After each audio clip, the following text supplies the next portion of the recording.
Assalamualaikum warahmatullahi wabarakatuh. Di sini saya Elis Julaiha.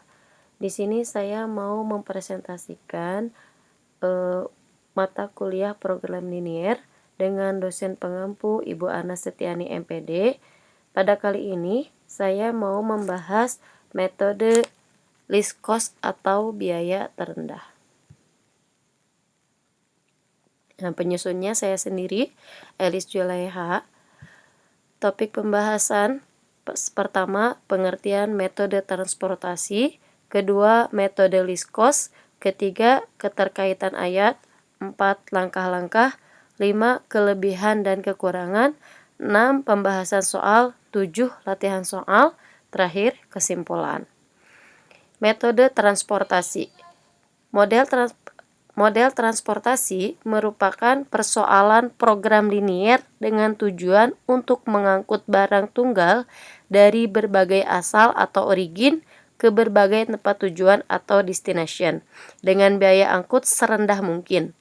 Banyaknya barang yang tersedia di berbagai asal dan banyak barang yang diminta oleh berbagai tempat tujuan merupakan suatu model yang harus diselesaikan. Metode least cost.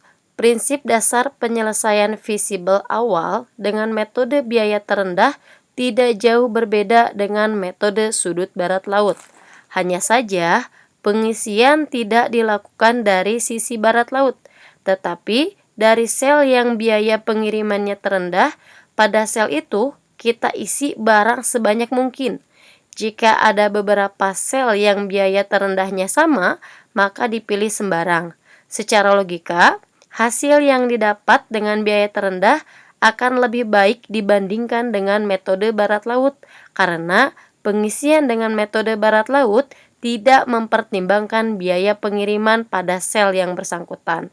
Akibatnya, total biaya pengiriman akan cenderung tidak optimal. Sekarang keterkaitan ayat Al-Quran. Walladina idza anfaqu lam yusrifu wa lam yaftaru wa kana baina dzalika qawama. Artinya, orang-orang yang apabila membelanjakan harta, mereka tidak berlebih-lebihan, tidak pula kikir, tapi adalah pembelanjaan itu di tengah-tengah antara yang demikian. Langkah-langkah metode least cost. Langkah pertama, alokasi dimulai dengan mencari biaya yang paling kecil atau minimum. Kedua, alokasi disesuaikan antara kapasitas dan permintaan. Nilai dari alokasi dilihat dari nilai terkecil antara kapasitas dan permintaan. Terakhir, lanjutkan proses ini sampai jumlah alokasi, permintaan, dan kapasitas terpenuhi.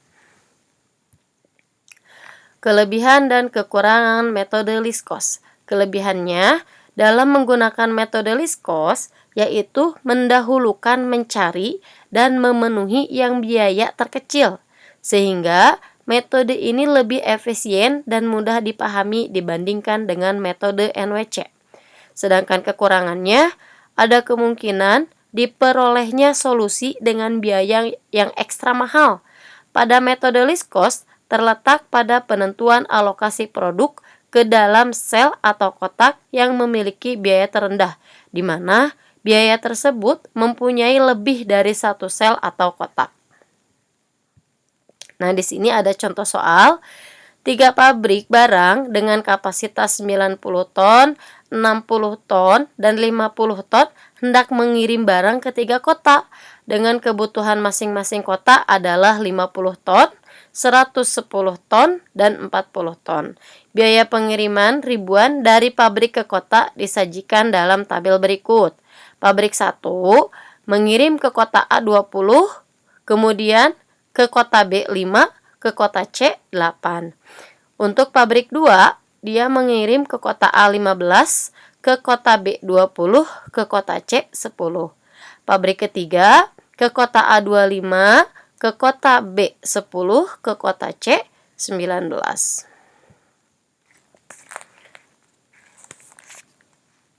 Nah, dari soal tersebut kita dapat menentukan tabel awal transportasi dengan jumlah kebutuhan masing-masing kota diletakkan pada baris terakhir kapasitas. tiap pabrik pada kolom terakhir, dan biaya pengiriman diletakkan pada segi 4 yang kecil ini. Cara penyelesaiannya dimulai dengan memilih alokasi atau sel yang memiliki biaya pengiriman atau biaya transportasi yang paling rendah. Apabila diperhatikan dari tabel di atas, sel yang memiliki biaya terkecil adalah sel C12. Ya. Pertama, yakni biayanya 5 ton. Maka alokasi pertama dimulai dari sel tersebut, di mana gudang yang harus dipenuhi kebutuhannya adalah gudang B dan sumber pengirimannya dari pabrik 1. Kemudian pada sel tersebut diisi persediaan yang paling kecil. Kita bandingkan supply dengan demand. 90 lebih kecil 90 lebih kecil dari 110, yaitu 9 ton. Sehingga alokasinya adalah seperti ini ya tabelnya.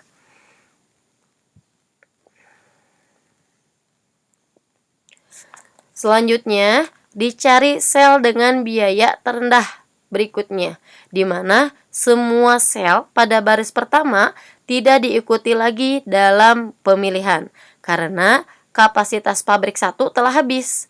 Dari sel yang tersisa, dapat diketahui bahwa biaya terendah berikutnya adalah sel C23 atau sel C32 dengan biaya sama-sama 10. Ya. Karena nilai biayanya sama, maka dapat dipilih salah satu dari keduanya. Misalkan, dipilih sel C32, artinya kota yang akan dipenuhi kebutuhannya adalah kota B. Sebelumnya baru dikirim 90 ton, jadi kurang 20 ton dengan kapasitas pabrik 3. Sehingga alokasinya berikutnya adalah ini ya. Selanjutnya dipilih sel dengan biaya terendah. Berikutnya di mana baris 1 dan kolom 2 tidak dilibatkan lagi. Sel terpilih dengan biaya terendah adalah sel C23, memenuhi kebutuhan gudang C, sedangkan kapasitas pabrik 2, alokasi yang diberikan di sel C23 tersebut adalah 40 ton.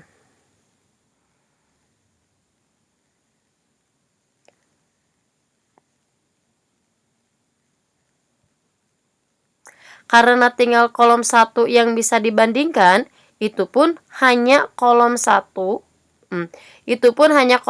baris 2 dan 3. Maka sel dengan biaya terendah selanjutnya adalah sel 21, kebutuhan gudang A dengan kapasitas pabrik 2.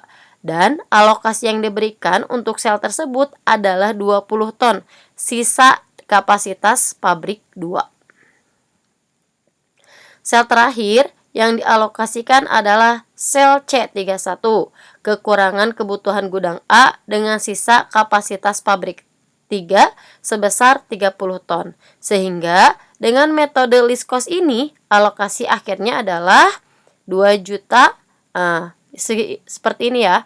Nah, maka dapat disimpulkan, berdasarkan metode least cost, biaya transportasi yang dibutuhkan sebesar 2.100.000. Nah, ini latihan-latihannya bisa ibu bapak kerjakan. Ada 2 soal ya. Kesimpulannya, metode transportasi least cost atau biaya terkecil adalah salah satu metode transportasi untuk mencari solusi awal dengan cara mengalokasikan output pada biaya transportasi yang paling minimum terlebih dahulu. Dasar pemikiran dari metode ini adalah mengalokasikan ke sel-sel dengan biaya terendah. Alokasi awal dilakukan pada sel dalam tabel yang mempunyai biaya terendah. Prosedur alokasi atau langkah-langkah metode least cost 1. Alokasi dimulai dengan mencari biaya yang paling kecil atau minimum. Yang kedua, alokasi disesuaikan antara kapasitas dan permintaan. Nilai dari alokasi dilihat dari nilai terkecil antara kapasitas dan permintaan.